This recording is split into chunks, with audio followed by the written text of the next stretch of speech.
The International Monetary Fund has approved $189 million disbursement to Zambia after its first review of a $1.3 billion loan program. Earlier, Zambia reached a deal with foreign investments, governments, including China, to rework $6.3 billion of its overseas debt. The IMF believes that implementing this agreement, along with the plans of the private creditors, will restore Zambia's debt sustainability. With these, the IMF sees Zambia's total public debt falling to 88.5% of GDP by the year 2026. And so joining me this morning from Lusaka, Zambia, to discuss this, of course, is Cheelo, is a developmental economist. Thank you so much for joining us. Thank you. Now, what are the details that went into the approval of the money, and how will the immediate disbursement of that sum of money impact Zambia's economy in the short and the long term? Sure. So the IMF and Zambia have an extended credit facility agreement, and that agreement has specific milestones on what Zambia needs to do to restore mainly macroeconomic and fiscal sustainability, meaning that try to do things on the macro front like contain heightened inflation, but more importantly, realign the fiscus. So cut out wasteful spending, reprogram the spending towards social sectors, human development, and private sector development. So retooling the economy to give it a fighting chance to grow and be able to eventually start repaying the debts. All right, does that mean that Zambia has shown enough will and can meet up with the specific terms and conditions for which that $1.3 billion program was actually meant to achieve? Of course, when the entirety of the money gets to them. Have they shown enough will that they can meet up with the terms? Absolutely. I think Zambia has shown tremendous will, the leadership, and so on. Starting with clinching the deal itself, the 1.3 billion, and recently, just what you mentioned, getting an MOU on debt restructuring with the official creditors. Just this week, Zambia has signed a non-disclosure agreement with the private creditors. So Zambia is on a roll in terms of debt restructuring, and all this restructuring is expected to eventually get us to a level where we are debt sustainable and have sufficient resource left over to expend in other sectors of the economy where things matter for growth and development. So yes, I think we're in a very good position, and definitely the endorsement of the IMF is a huge flag for Zambia, showing that the country is open for business and is ready to grow. Yeah, we know that IMF actually played a major role when it comes to getting these kind of discussions on ground and running, and seeing how these African countries would actually need these loans are able to get it as quick as possible. So I'd like to find out, when it comes to the implementation of reforms, looking at Zambia's economy, what role do you think the IMF will be playing? Of course, they will need to monitor Zambia's economic progress as it continues to implement its reforms, as it were. But then what role will they be playing to help Zambia achieve it in quick real time, and of course get the rest of the monies needed to fast track the transformation that it's hoping for its economy? Sure. I think in the past there's been quite a bit of fiscal indiscipline, so to speak. So we had these large-scale subsidy programs that were very blanket in nature, for example, on fuel and on electricity. And some of the reforms are meant to scale back. And Zambia took prior actions, even before an IMF deal was reached, to change around its fiscal positioning, removing or eliminating some of these subsidies, and therefore releasing resources to where you can expend on private sector development, on human development, like I was saying a moment ago. So these are the reforms that the IMF would be expecting Zambia to continue. Zambia has recruited about 40,000 teachers, 11,000 health workers, has paid pensioners, has expanded what we call the Constituency Development Fund 1,000-fold. All these things are meant to take away resources from our wasteful spending in subsidies that were not very meaningful for economic growth and development, and channel those same resources into areas that give Zambia a better chance to open up to business and to develop and grow. All right, you talked about government spendings and expenditure, and there have always been questions as to how Zambia will be able to sustain its debt repayments, which of course would have to do with affecting its purse, as it were. So how will the reworking of the $6.3 billion of Zambia's overseas debt, including that owed to China, affect the country's debt sustainability and financial outlook?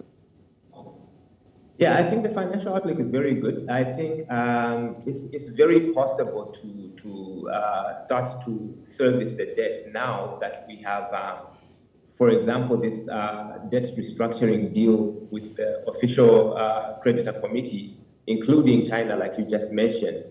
And the idea is really to give Zambia some breathing room from onerous sort of debt service payments. The interest rates have been reduced in the MOU. Of course, it's early days yet, and there's a bit of work in the background that needs to happen to make sure that all the main MOU is signed and all the subsequent MOUs bilaterally with the official creditors are also signed.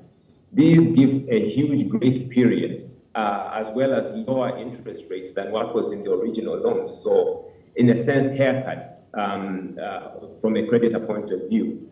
And those same haircuts, the savings that Zambia would make, that Zambia was typically supposed to pay to international creditors, those same savings are what are now expected to be rechanneled into the economy and give it that space to grow.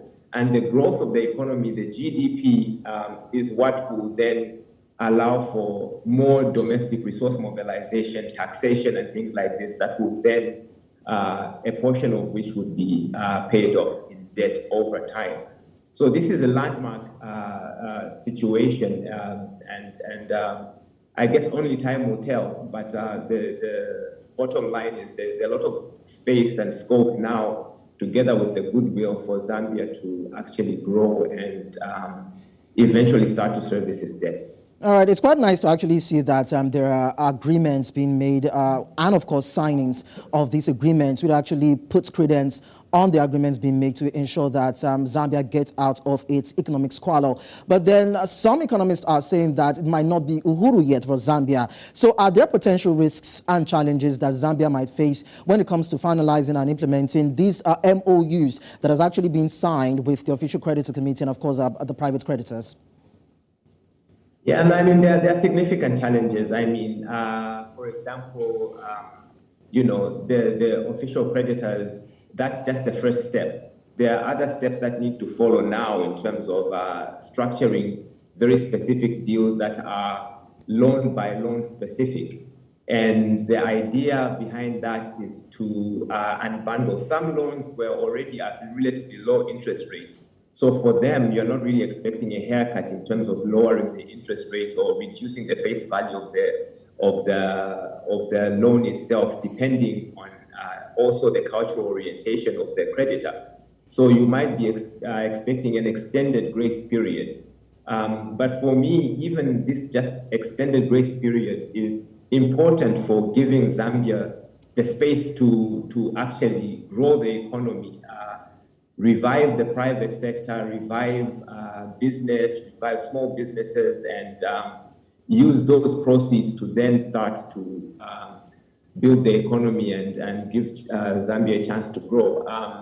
I think there are many headwinds to be expected with the international bondholders. I think a non-disclosure agreement has been signed this week, and the expectation is that now negotiations will continue, because the first negotiations were actually with bondholders, because Zambia defaulted first of all on a euro bond.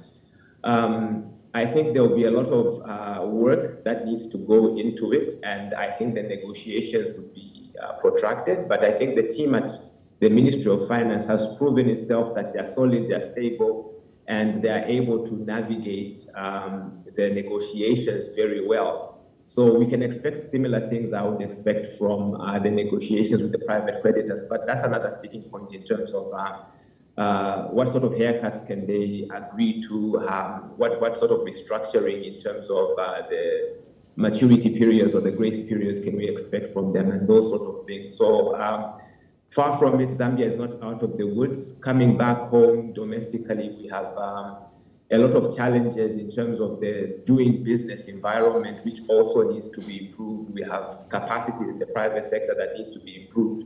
We have human resource skills shortages and things like this that need to be augmented through skills development programs.